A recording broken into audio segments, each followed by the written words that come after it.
Cuando hablamos de la Segunda Guerra Mundial y del horror nazi, siempre hay un nombre que se nos viene a la mente, el de Josef Mengele, conocido como el Ángel de la Muerte. Pero, ¿qué le llevó a este hombre a cometer todas esas atrocidades y cómo llegó a convertirse en el Ángel de la Muerte?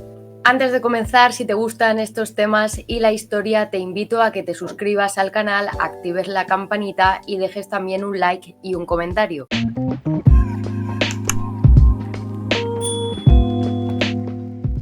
Josef Mengele nació el 16 de marzo de 1911 y desde pequeño tuvo acceso a una buena educación y a un nivel de vida bastante privilegiado. De niño no hay registros que nos indiquen que tuviera un comportamiento maligno. Por el contrario, sus primeros años fueron bastante normales. Él asistía a la escuela, mostró interés por sus estudios, especialmente en las ciencias, y era conocido como un niño bastante educado. Desde joven mostró una mente muy aguda y una gran capacidad para los estudios.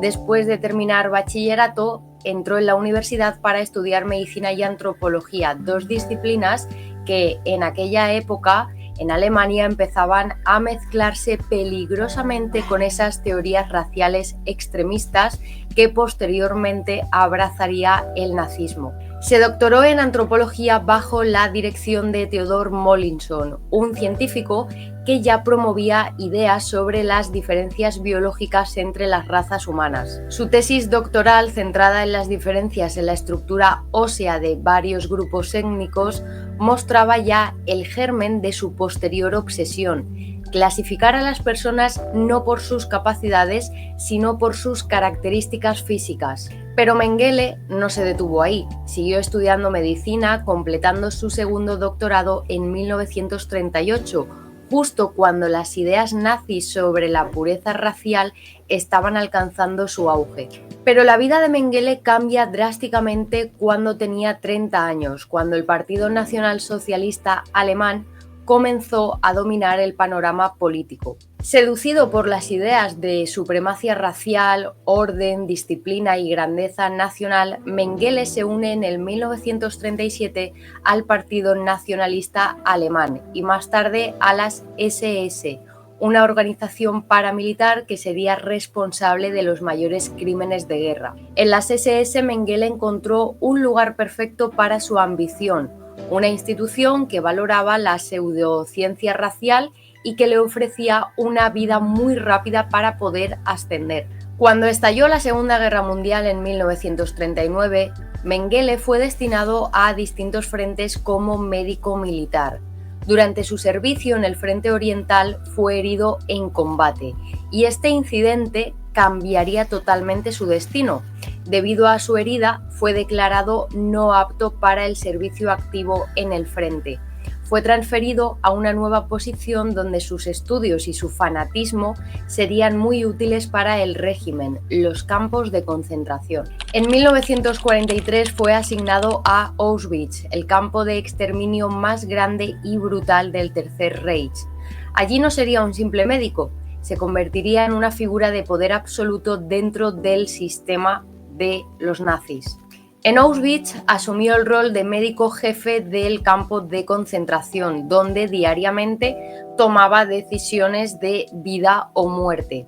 Participaba en las famosas selecciones. Cuando llegaban trenes cargados de prisioneros, él los inspeccionaba rápidamente y decía quiénes serían enviados inmediatamente a las cámaras de gas y quiénes serían retenidos para el trabajo forzado o para sus experimentos personales. Fue en estos andenes donde Mengele se ganó el apodo de Ángel de la Muerte. La verdad es que su presencia era muy temida. Para los prisioneros, verlo era sinónimo de terror y casi siempre de muerte. Aunque muchos médicos del régimen nazi cometieron atrocidades, Mengele era especial por varias razones. No solo quería experimentar, quería entender y modificar la raza a su antojo. Y la verdad es que no actuaba por ira, sino por una frialdad científica impresionante. En su mente todo tenía una justificación, todo era por la ciencia y todo era por Alemania. Pero para comprender las atrocidades que cometió Mengele es necesario mirar más allá de su figura individual. No basta con decir que era un monstruo o un loco. La verdadera explicación está en una combinación muy peligrosa de idealismo, fanatismo científico y ambición personal. Mengele no actuaba en solitario, formaba parte de algo mucho más grande, el régimen nazi, una máquina de odio perfectamente organizada que transformó la pseudociencia racial en política de Estado. El régimen nazi creía que la humanidad podía ser mejorada a través de la selección racial. Según su visión distorsionada, existían razas superiores que eran los arios y razas inferiores que serían los judíos, gitanos, esclavos, los discapacitados, entre otros. Las razas inferiores eran consideradas no solo indeseables, sino incluso peligrosas para el futuro de la humanidad. Los nazis no veían a los prisioneros como seres humanos, sino como objetos de experimentación, eran material biológico.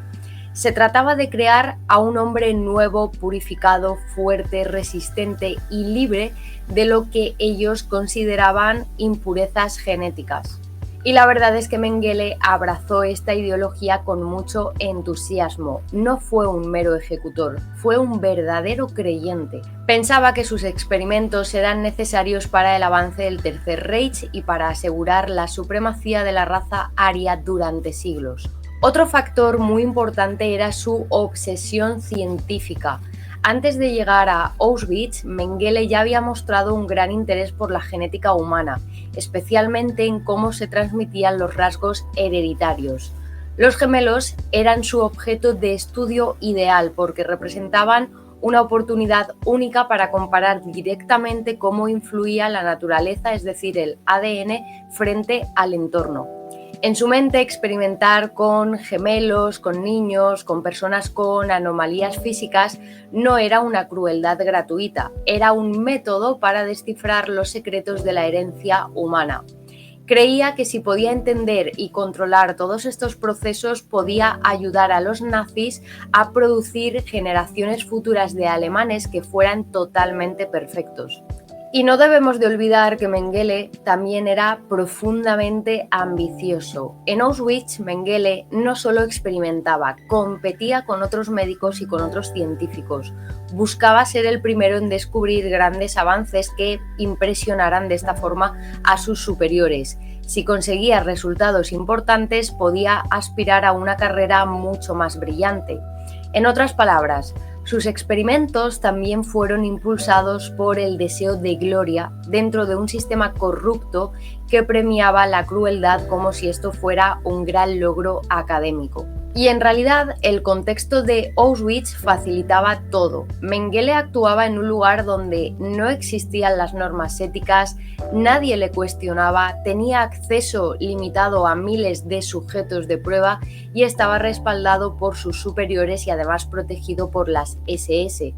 Era un laboratorio macabro sin reglas, donde podía dar rienda suelta a cualquier experimento, por inhumano que fuera, bajo la excusa de estar sirviendo a la ciencia y al Reich. Hablar de los experimentos que realizó Josef Mengele en Auschwitz es adentrarnos en uno de los capítulos más oscuros de la historia de la humanidad. No fueron simples pruebas médicas, fueron actos de una crueldad desmedida, disfrazados bajo la etiqueta de investigación científica. Mengele utilizó a miles de prisioneros, hombres, mujeres, niños, pero especialmente gemelos, como si fueran animales de laboratorio. La fascinación de Mengele por los gemelos no tenía límites. Cada vez que llegaba un transporte de prisioneros a Auschwitz, él se presentaba personalmente en la selección para identificar a los gemelos, sobre todo a los que fueran niños. ¿Qué hacía con ellos? Medía sus cuerpos de una forma obsesiva: la altura, la longitud de los huesos, el tamaño de la cabeza, el color de los ojos, el tono de piel.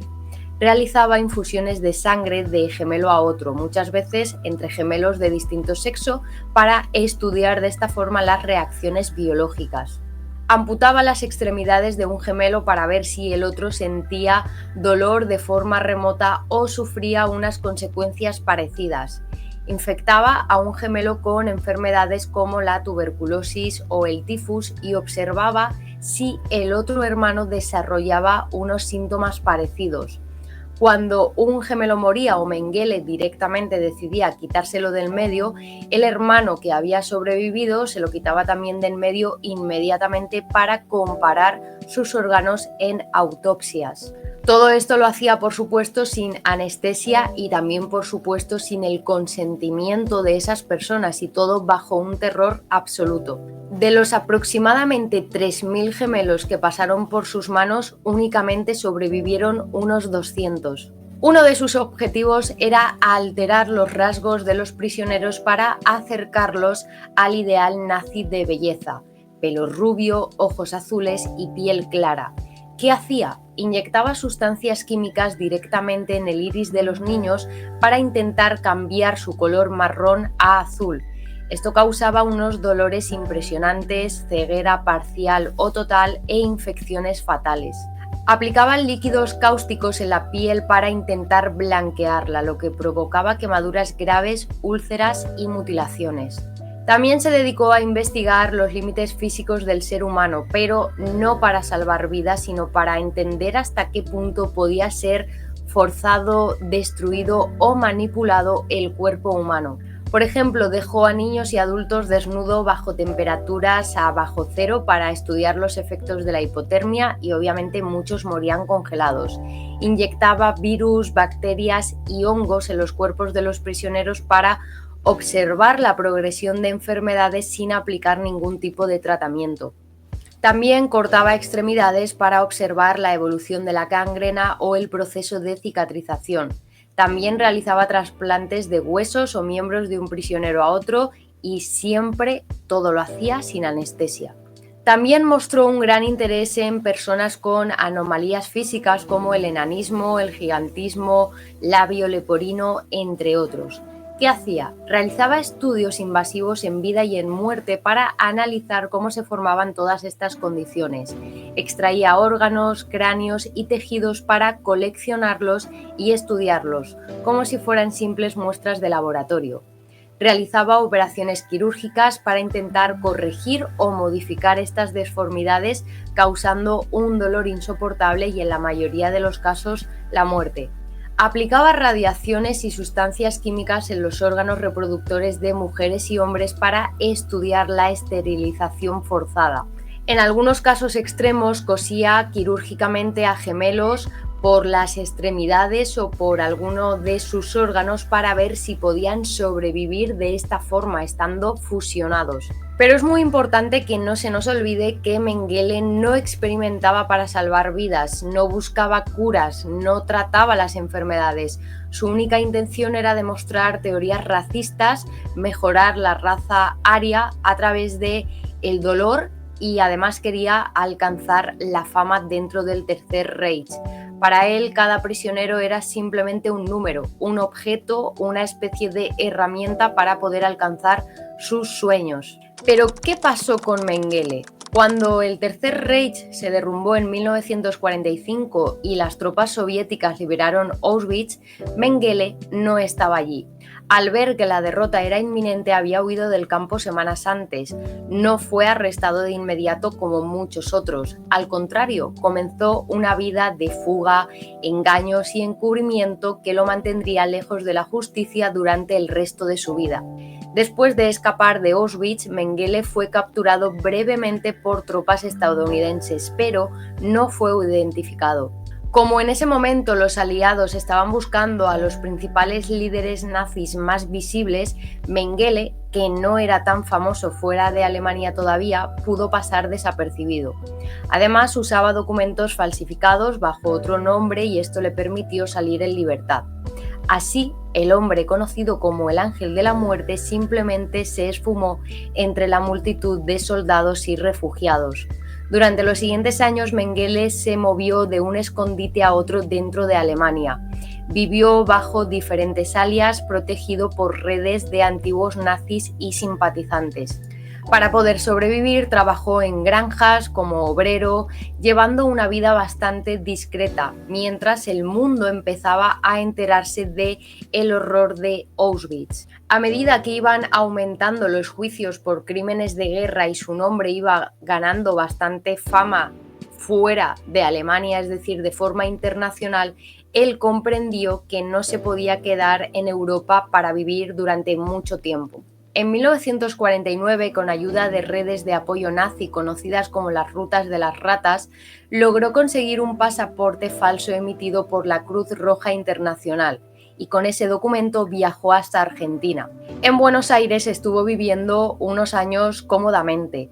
Durante estos años llevó una vida prácticamente normal, paseaba, cenaba en los restaurantes, viajaba por el país y no se escondía demasiado porque en realidad se sentía protegido. Incluso durante un tiempo llegó a utilizar su verdadero nombre. Pero a medida que pasaban los años, las investigaciones sobre los crímenes en Auschwitz se intensificaron y su nombre volvió a sonar por todo el mundo. Sabiendo que su seguridad en Argentina no estaba asegurada al 100%, tuvo que viajar nuevamente, primero a Paraguay y posteriormente a Brasil. Y en Brasil adoptó un perfil mucho más bajo, vivía en zonas rurales con nuevas identificaciones falsas. Durante sus últimos años, Mengele vivió en la pobreza y en la paranoia. Estaba obsesionado con que podían capturarlo en cualquier momento. Se alojó en casas pequeñas, fue acogido por familias simpatizantes al nazismo y realizó trabajos ocasionales en granjas y haciendas. En 1979, mientras estaba un día disfrutando de un día de playa en Brasil, Mengele sufrió un derrame cerebral mientras estaba nadando, perdió el conocimiento en el agua y se ahogó. Murió como había vivido en sus últimos años, en silencio, en el anonimato y sin rendir cuentas por sus crímenes. Durante años hubo rumores de que seguía vivo, escondido en algún lugar del mundo, y algunos pensaban que había huido a África y otros decían que se había ido a algún país árabe. Los horrores de Josef Mengele nos recuerdan hasta dónde puede llegar la maldad humana cuando se justifica el dolor en nombre de la ciencia o del progreso. Sus experimentos no aportaron avances médicos reales, solo dejaron una herida abierta en la historia de la humanidad. Y recordar estas historias no es solo para sentir error cuando las escuchamos, sino para nunca más en la historia volver a cometer estos errores tan gordos, estas verdaderas atrocidades. Si te ha gustado el vídeo, dale al like, compártelo y déjame también un comentario.